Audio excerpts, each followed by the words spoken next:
Yang lagi panas-panasnya teman-teman, ibarat makanan rendang, makin dipanasin makin enak. Kevin Dick, Miss Hilgers, Emil Audero, salah satu dari mereka akan memperkuat timnas Indonesia di round 3 kualifikasi Piala Dunia 2026. Baru-baru ini Ketua Umum Erick Thohir bertemu dengan ex-presiden Inter Milan Massimo Moratti dan Presiden Sampdoria Andrea Rizzani.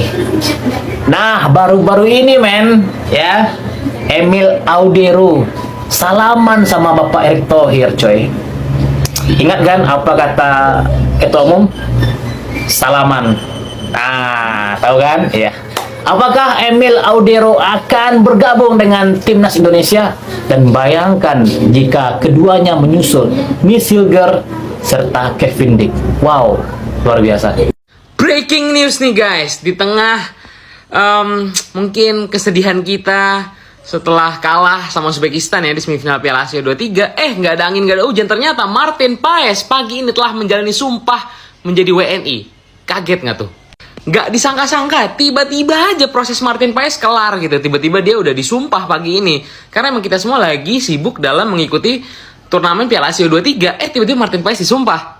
Nah, saat ini Martin Paes tinggal menunggu proses perpindahan federasi. Dan inilah sebenarnya yang jadi masalah dari maksudnya inilah yang kita pikirkan selama ini gitu loh. Ini nggak akan mudah perpindahan federasi Martin Paes. Kita tahu proses Martin Paes ini emang agak lambat dan agak berat, nggak mudah karena emang ada terbentuk regulasi ya. Martin Paes intinya pernah memperkuat timnas kelompok usia Belanda di usianya yang udah lewat 21-22 tahun apa 23 tahun gitu. Intinya gitu deh. Tapi kalau aja dalam waktu dekat ini proses perpindahan federasinya Martin Paes itu cepat di ACC oleh FIFA, ya Martin Paes kemungkinan besar akan memperkuat timnas kita di pertandingan lawan Irak nanti ya di bulan Juni. Oke, kali ini stok kiper kita bertambah.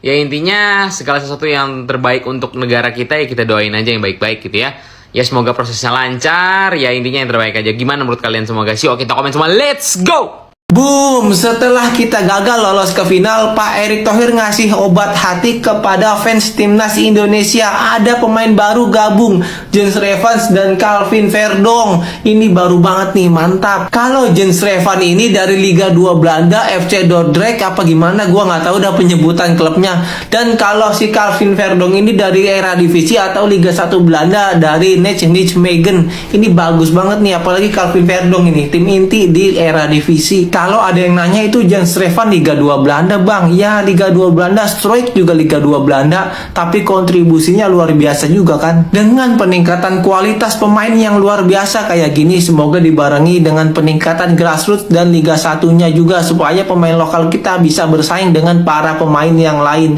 Semoga aja pak. Naturalisasi demi meraih prestasi kini mulai menuai kontroversi. Assalamualaikum warahmatullahi wabarakatuh. Salam Om Swastiastu. Namo Buddhaya, salam kebajikan dan salam sejahtera untuk kita semua. Saudaraku sebangsa dan setanah air, para pecinta bola mania di mana saja kalian berada. Ya, beberapa hari belakangan ini ramai perbincangan tentang pemain naturalisasi. Ya, hal ini dilakukan oleh Ketua Umum PSSI Bapak Erick Thohir demi memperkuat timnas Indonesia. Tetapi tampaknya langkah-langkah yang dilakukan oleh Bapak Erick Thohir ini tidak diterima oleh para mafia bola di bangsa ini, oleh para pembenci Sintayong, oleh para pengamat abal-abal, oleh para penghambat kemajuan bola di bangsa ini. Pasti sudah tahu siapa orangnya. Ya, Tommy Welly. Dia benar-benar tidak setuju adanya pemain naturalisasi. Inilah sosok manusia yang lagi dan lagi selalu saja muncul dengan narasi-narasi yang kontroversi yang membuat kita para pecinta bola mania rasa-rasanya monyong dari si Tommy Welly ini harus digebukin. Karena manusia seperti Tommy Welly ini tampaknya dia sudah tidak gubris dengan kritikan-kritikan dari netizen. Yang mungkin dia akan sadar bahwa hal-hal penyerangan secara fisik itu dilakukan baru dia sadar. Padahal kita semua sudah mendengarkan pernyataan dari Pak Erick Thohir bahwa target dari naturalisasi itu adalah untuk meraih prestasi, dan di samping itu untuk melatih mental dari para pemain lokal kita. Itu adalah poin pentingnya. Itu adalah kunci utamanya. Jika kita mau flashback ke belakang pertandingan antara Indonesia melawan Uzbekistan, ada yang ganjil nggak dengan penyerang, dengan striker? Ketika kita melihat Rafael Struijk nggak tampil pada saat itu, ada yang aneh nggak? Bagi seorang Erick Thohir yang sudah punya banyak pengalaman, bagi seorang coach Sintayong yang dia sudah profesional dalam dunia sepak bola, pasti mereka akan mencari solusi untuk menyelesaikan persoalan ini. Mereka cinta Indonesia, mereka sayang Indonesia, mereka berjuang habis-habisan untuk membanggakan Indonesia. Tetapi mengingat kualitas pemain kita belum seberapa, disitulah pemain naturalisasi ataupun pemain keturunan menjadi solusinya. Apakah para pemain naturalisasi ini akan menetap selamanya di Indonesia? Belum tentu. Mungkin ada jeda waktu, ada kontrak tertentu yang kita tidak tahu. Tetapi sekali lagi, bacotan para pengamat yang bukan seorang praktisi itu tidak akan menemukan sebuah solusi. Berikut ini saya ingin mengajak pemirsa sekalian, mari kita bersama-sama mendengarkan komentar dari Tommy Welly yang tampaknya dia benar-benar benci dengan pemain naturalisasi. Ayo kita simak videonya. Hernando Ari hebat nggak? Hebat, keren. Tega nggak kita lihat dia di cadangan? Karena ada Martin Paes misalnya hadir. Tinggal persaingan. Kalau persaingan itu tidak ada pada seorang atlet, maka selesai dia Artinya seorang naturalisasi tidak otomatis. Bukan. Kita bicara profesional dulu. Sekarang Dia naturalisasi sebentar. Dia bukan Pakai kata pemain amatir. naturalisasi kenapa? Karena Jangan dia dulu. punya kualitas yang signifikan berbeda kan? Bung Toel, saya mau Bener tanya nggak? dulu. Kalau saya sama Nah, jangan Bung Bang Toel. Amerika jadi sama-sama aja nggak usah direkrut kita kan? Bung Nggak, Toel. artinya naturalisasi Ya, ya, tidak Saya- menghabiskan saya hak mau pemain tanya lokal dulu. kan? Iya. Kita bicara amatir atau profesional? Profesional. Kalau Hakikat profesional, naturalisasi apa bang? dengar dulu, Bung Toel. Pemilihan Seorang kualitasnya. seorang Ya. pemain bicara internasional, dia paling takut kalau cedera. Bung Toel, sehat Bung Toel. Sehat, Andrew. Indonesia era gimana bang? Kita ngomongin ke depan aja lah bang. Kita harus move on bang ya. Banyak Iya. hati sama wasit kemarin bang. Prosesnya progresnya ada. Sebetulnya yang buruk kan situasi, atmosfer lah. Komunikasi atmosfernya buruk. Naturalisasi datang, yang buruk justru di atmosfer bola, insan bola kita, publik bola kita, pembelahan. Jadi kalau kita kasih review, kasih catatan kritis, apa?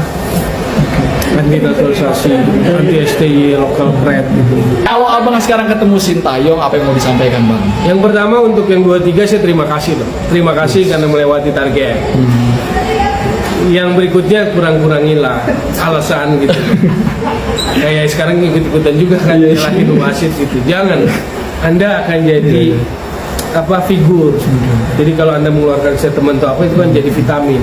Jadi diharapkan yang keluar vitamin untuk bangun sepak bola Indonesia. Tapi ini nyampe harus Jadi yang pertama tadi udah bilang dulu dong, jadi potong. Oh iya siap. Terima kasih. Biasanya motong. Ada terima kasih nanti gua garis Iya dong. garis bawah. Terima kasih udah 8 Thank you. besar lewat sampai STY. semifinal udah clear hebat Ah, di sini.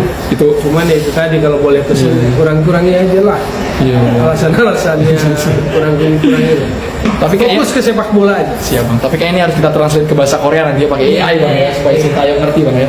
Thank you banget. Sama-sama. Andro. 99% masyarakat itu puas. Cuma kau aja yang nggak puas. Apakah sepak bola diciptakan untuk kau? Kan nggak mungkin. ya kan? Sepak bola diperbaiki untuk memuaskan dahaga publik Indonesia, seperti itu, ya. Jadi penggiringan opini yang kau buat itu, kau terjebak dengan ucapan kau sendiri. Kalau menang, Tom Hai sama Ragnar bagus pasti Vietnam. Kemarin Liga 1, habis itu mentalitas fisik. Kalau dibilang mentalitas fisik Liga 1 pemain lokal kita, harusnya dari dulu udah bagus timnas kita. Tapi karena bukan maksud mengkerdilkan, ada sesuatu yang nggak berjalan, mungkin di pembinaan usia dini yang kurang bagus atau bagaimanapun, itulah alasan PSSI menggandeng pemain naturalisasi untuk bersinergi di timnas, mengangkat moralitas pemain lokal kita, tingkat kepercayaan diri pemain kita. Itu sebenarnya. No, tanda itu kutip. pertanyaan. Ya. Apa artinya? Kan akan muncul pertanyaan itu. Ya, Nah, ini Bung Towel juga mengkritikkan ketika menjadi narasumber bersama Pak Hamdani di TV One. Dia mengkritik naturalisasi membuat seolah-olah Liga Indonesia apa gunanya gitu kan. Nah, aku nggak mau masuk terlalu jauh ya, tapi aku mau mengomentari begini teman-teman. Aku kan selalu bahas itu di Liga 1, di Liga 2, di Liga 3. Nah, jawabannya gampang sebenarnya, kan udah dijelaskan sama Pak Arya Sinulinga. Nah, PSSI ketika Pak Erik diberi mandat, yang pertama kali yang mau dia benahi itu kan memang timnas. Jadi liga memang dia kesampingkan sementara gitulah. Itu secondary lah. Makanya bagaimana untuk memacu timnas maju, difasilitasi semuanya, naturalisasi kan. Terus juga Sintayong didukung penuh kan seperti itu. Makanya liganya juga jadi mundur. Aku selalu kritik itu kan, Liga 1 kok pakai Championship Series, Liga 2 kok pakai playoff degradasi, Liga Neraka, Liga 3 kok Jawa sentris, kan selalu aku bilang. Jadi jawabannya udah jelas semuanya. Nah, untuk proses naturalisasi ini udah ada nih, Kelvin Verdong juga udah OTW katanya, kemudian Martin Paes udah resmi. Artinya kita tinggal melihat apakah ini memang berdampak untuk timnas gitu loh. Jangan kita menjadi orang yang langsung berjiwa sempit. Itulah yang ada pada orang-orang seperti Bung Towel gitu loh. Ya memang secara gamblang dia bilang setuju naturalisasi tapi harus terpola gitu. Ya polanya gimana gitu loh. Apa rupanya polanya? Kalau yang ini kan udah jelas memang polanya. Polanya yang dinaturalisasi itu harus yang berdarah Indonesia, ya kan? Terus yang kedua, yang umurnya memang belum tua. Terus yang ketiga, yang memang bermain di Liga Eropa. Udah jelas kok polanya. Ya tapi kayaknya untuk kali ini memang nggak terlalu tajam dan nggak terlalu keras ya Bung ini ya. Aku juga bisa lihat ya. Tapi aku juga mengomentari satu lagi, itu soal dia yang bilang Sintayong, yang mengkritik Sintayong yang marah-marah itu. Ya menurutku aneh sih Bung ini. Sintayong, kenapa dia sampai marah-marah gitu sama wasit, sampai kena kartu kuning? Itulah menunjukkan cintanya kepada timnas. Iya kan? Nggak peduli dia, yang penting dia membela anak asuhnya, membela pemain timnas Indonesia. Itu yang membuat dia itu memang membela tanpa ada melihat kalau dia itu warga negara Korea. Tapi Bung itu nggak melihat ke situ. Yang dia lihat ya apa minusnya ini Sintayong gitu loh. Nah jadi ya kalau menurutku naturalisasi ya memang udah jalannya. Dan memang PSSI bekerja bagus ya. Yang dinaturalisasi juga adalah pemain-pemain yang memang sangat bagus. Dan kita tunggu ya bagaimana kelanjutannya. Jangan lupa untuk hari Kamis kita dukung timnas perebutan tempat ketiga melawan Irak. Salam timnas Indonesia. Guys, tampaknya yang tidak suka dengan naturalisasi ini hanyalah Towel seorang diri. Ya, mungkin di belakang Towel masih ada M. Tahir, lalu ada para mafia bola yang lainnya, kita tidak tahu. Tetapi sekali lagi, yang tidak suka dengan naturalisasi itu adalah Bung Towel itu sendiri. Itu yang poin pentingnya. Karena begini, Manusia ini memang dari dulu dia tidak suka dengan segala sesuatu yang dilakukan oleh Coach Sintayong. Sampai dia mengatakan bahwa Coach Sintayong itu selalu berlindung atau bernaung di ketiaknya Pak Erick Thohir yang adalah Ketua Umum PSSI. Bung Towel, saya hanya mau katakan begini. Pengalaman yang dimiliki oleh seorang Erick Thohir bersama Coach Sintayong itu, jika dibandingkan dengan diri Anda, itu bagaikan langit dan bumi. Anda itu tidak ada apa-apanya. Anda itu ibarat orang yang kentut. Engkau hanya dapat baunya saja. Karena makanan yang enak itu dirasakan oleh orang lain. Karena segala sesuatu yang dipikirkan oleh seorang Erick Thohir bersama Coach Sintayong ini tidak akan sampai di otakmu. Sekalipun kamu bertapa 7 hari 7 malam, tidak akan pernah tersampai dengan apa yang dilakukan oleh Erick Thohir maupun Coach Sintayong. Karena levelnya mereka berbeda, kelasnya mereka itu berbeda.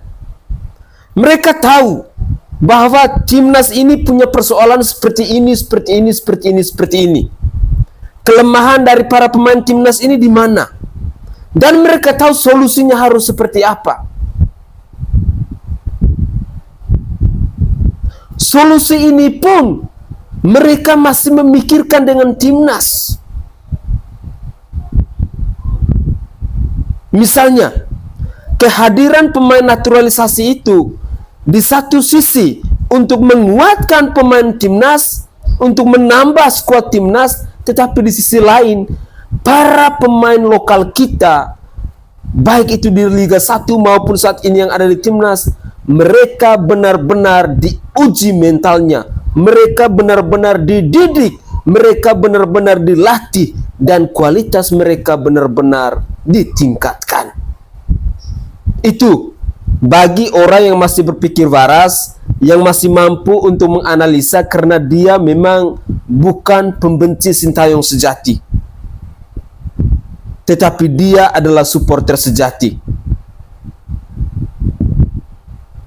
Atau dengan kata lain, kehadiran pemain naturalisasi ini, mereka itu seolah-olah mau memberikan praktek secara langsung kepada pemain lokal kita. Entah itu dari mentalnya, dari kualitasnya, dari taktik dalam pola permainannya, dan lain sebagainya. Itulah gunanya. Dan itu hanya bisa dipikirkan oleh seorang Sintayong bersama Erick Thohir.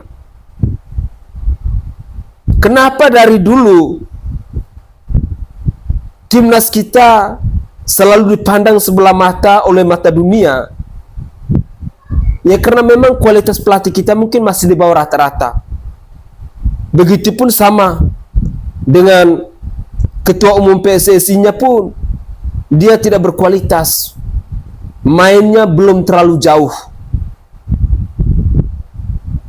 Beda jika kita mau bandingkan dengan profesionalitas yang dimiliki oleh seorang Erick Thohir dan juga seorang Coach Sintayong yang adalah mantan pelatih dunia ini.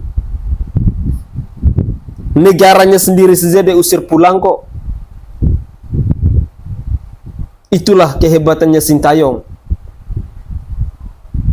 Sekali lagi, bahwa kehadiran pemain naturalisasi ini yang pertama untuk meraih prestasi. Lalu yang kedua, tentu mereka akan dijadikan sebagai guru untuk melatih mentalitas dari para pemain lokal kita.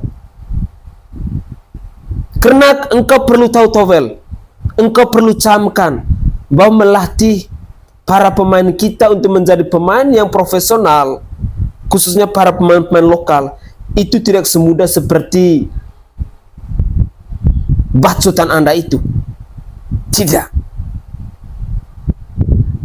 Ketika Anda mengatakan bahwa jika Martin Paes sudah dijadikan sebagai kiper utama. Lalu Hernando Ari apa jadinya?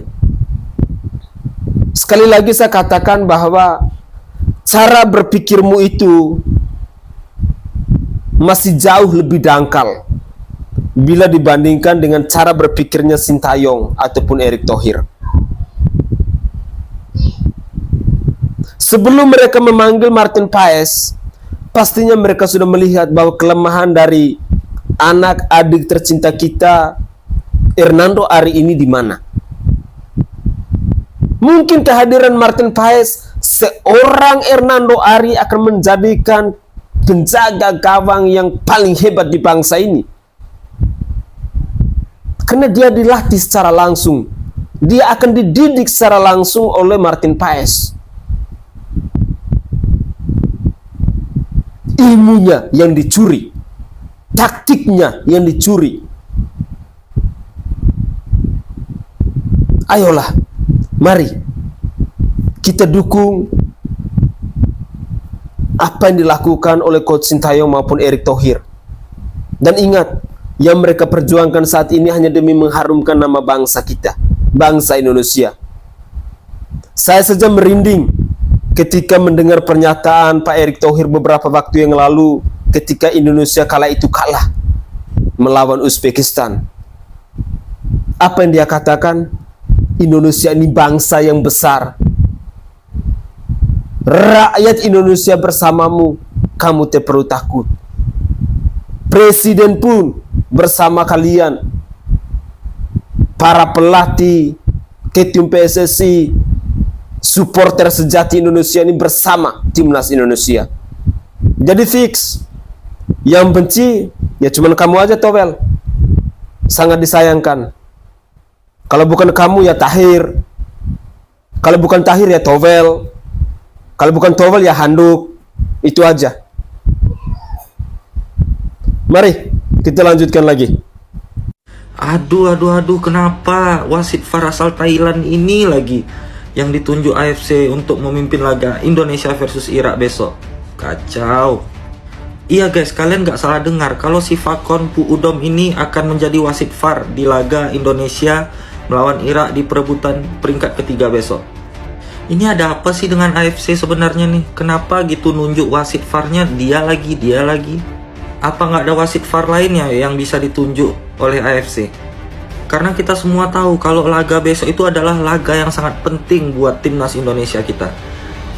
Dan kita tahu wasit VAR asal Thailand ini udah banyak kali ngerugiin timnas Indonesia U23. Apa jangan-jangan AFC takut ya munculnya King Asia baru yaitu Indonesia?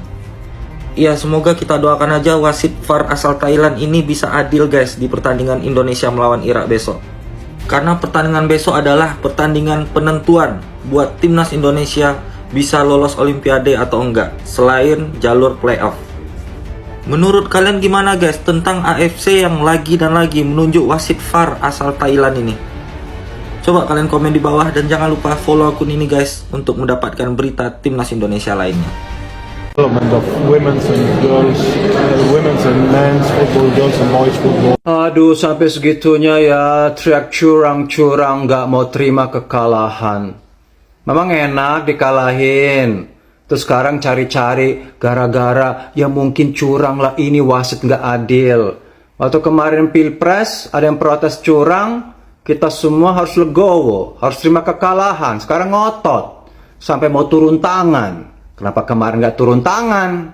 Mendengar keluhan-keluhan rakyat yang merasa dicurangin. Enggak, cicing wae waktu kemarin. Gak adil loh. Dan sekarang kan protes wasit itu sama seperti ketua MK. Kalau sudah diputusin, mengikat dan tidak bisa diralat. Harus menunggu pertandingan yang berikut. Itu kenapa sih gak mau berjiwa besar? Kalau kalah ya kalah. Divideoin segala macam. Kemarin juga divideoin kan di Mahkamah Konstitusi di persidangan tentang video-video bansos. Tetap aja bilang itu tidak membuktikan. Ya sama aja sekarang memakai foto-foto itu pemain jatuh-jatuh. Itu tidak terbukti. Suka-suka wasit. Ya sudah, terima kekalahan. Dan ini memang pesan dari Allah, dari Tuhan. bahwa tidak bisa menang dengan alat bantu naturalisasi. Itu teguran. Jangan curang juga, mau menang pakai orang bule. Enak aja loh. Ya lo ngusir-ngusir gue, bule nggak becus, deportasi bule.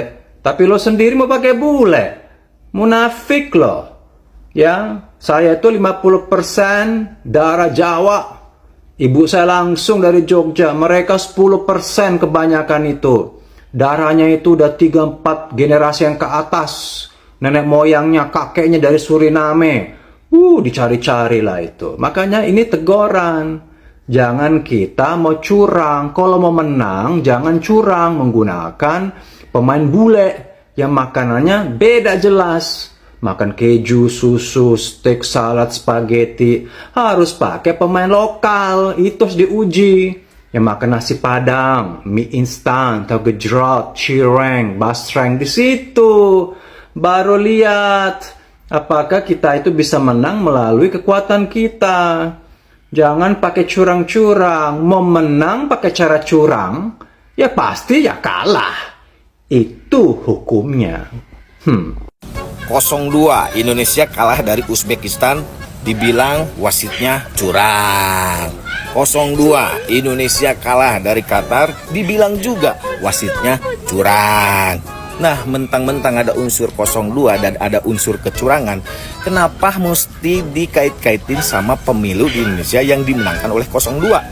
Udahlah, itu kan gak ada hubungannya. Kebetulan aja kalau ada unsur 0-2, 0-2, 0-2 gitu ya. Lagian kan kalau misalnya kita bilang wasitnya curang, emang kalau kita bawa ke MK bakal cukup bukti gitu? Gak mungkin lah. Lagian ya, mendingan kita makan hotdog aja. Tapi jangan lupa kalau makan hotdog ya kan, dilepas dulu cincinnya kayak gue tuh ya kan. Takutnya nanti kalau lagi makan hotdog pakai cincin dibilang panjat sosial. Kan kalau panjat sosial itu pakai cincin katanya. Beda kalau panjat tebing. Kalau panjat tebing pakai jari-jari tangan. Oke guys, itu adalah cuplikan-cuplikan video yang bisa saya persembahkan ke hadapan pemirsa sekalian. Poin yang pertama yang mau saya tanggapi bahwa mari kita jadikan pengalaman masa lalu untuk guru yang terbaik bagi kita semua. Hal ini berkaitan dengan dunia sepak bola. Kita semua pastinya masih ingat ketika ada pembatalan yang dilakukan oleh Bapak Ganjar Pranowo dan Bapak Wayan Koster. Dunia sepak bola dikaitkan dengan dunia politik, dan itu tidak baik. Mari kita pisahkan dunia olahraga ya dunia olahraga, dunia politik ya dunia politik. Jangan sangkut paut antara dunia olahraga dengan dunia politik. Tidak nyambung. Ya, tidak nyambung. Karena dunia olahraga jika disangkut pautkan dengan dunia politik, maka hancurlah generasi penerus bangsa ini. Mereka yang punya bakat dalam dunia sepak bola, dalam dunia atlet dan lain sebagainya pasti hancur. Hancur karena dimatikan oleh politik. Sekali lagi, tidak bagus dan sangat tidak dianjurkan dunia olahraga itu disangkut pautkan dengan dunia politik. Mari kita bangun kesadaran diri. Bicara bola, monggo kita bicara bola. Kalau mau bicara politik, monggo kita bicara topiknya politik. Jangan topik politik dikaitkan dengan olahraga, ataupun sebaliknya, topiknya bola kaki disangkut pautkan dengan politik. Itu tidak akan bagus untuk kedepannya. Jika kita semua lakukan itu, maka saya sangat yakin dan percaya dunia sepak bola tidak akan pernah maju. Tetapi mari kita harus profesional. Politik ya politik, olahraga ya olahraga. Itu poin yang pertama. Lalu pada poin yang kedua, ketika kita mendengar komentar-komentar dari netizen terkait dengan naturalisasi pemain, saya berharap bahwa mari kita berpikir dari dua sisi. Jangan kita menggunakan rasa emosi kita, rasa marah kita, ataupun rasa ego kita, rasa iri dan dengki kita dalam menanggapi isu pemain naturalisasi ini. Saya secara pribadi meyakini, walaupun saya bukan seorang atlet, tetapi saya meyakini bahwa apa yang dilakukan oleh Coach Sintayong bersama Erick Thohir dengan mendatangkan pemain keturunan untuk dinaturalisasi menjadi WNI ini, itu pastinya mereka sudah pikirkan secara matang. Dan hal itu mungkin bisa dilakukan atas faktor pengalaman, karena seorang Coach Sintayong maupun Pak Erick Thohir, mereka bukan manusia yang eceh-eceh seperti para pengamat bola abal-abal yang bisanya cuman bacot nyinyir, dan bacot nyinyir. Beda kualitasnya seorang Erick Thohir dan juga seorang Sintayong. Mereka semua berangkat dari pengalaman yang sudah malang melintang. Bukan seperti Towel yang mungkin dia hanya belajar teori tanpa praktek, lalu dia menjadi pengamat bola sehingga narasi yang dia bangun benar-benar hanya mau menggiring publik agar bisa benci dengan seorang Coach Sintayong. Mari, jadilah manusia yang kritis tetapi cerdas. Jangan kritis tapi goblok. Saya yakin kita rakyat Indonesia pastinya suka dengan dunia sepak bola, dan kita pun pastinya sangat mendukung dengan kemajuan timnas olahraga, timnas Indonesia, timnas Garuda kita. Dengan demikian, sebagai pribadi yang tahu bersyukur dan tahu berterima kasih, kita harus wajib untuk mengawal orang-orang yang selalu mencaci maki, yang selalu mau jadi parasit, mau jadi hama dalam kemajuan dunia sepak bola di bangsa ini. Saya Sainai dari Provinsi Nusa Tenggara Timur. Saatnya kita yang rakyat jelata harus berani untuk bersuara. Salam hormat, salam NKRI, dan salam olahraga untuk kita semua.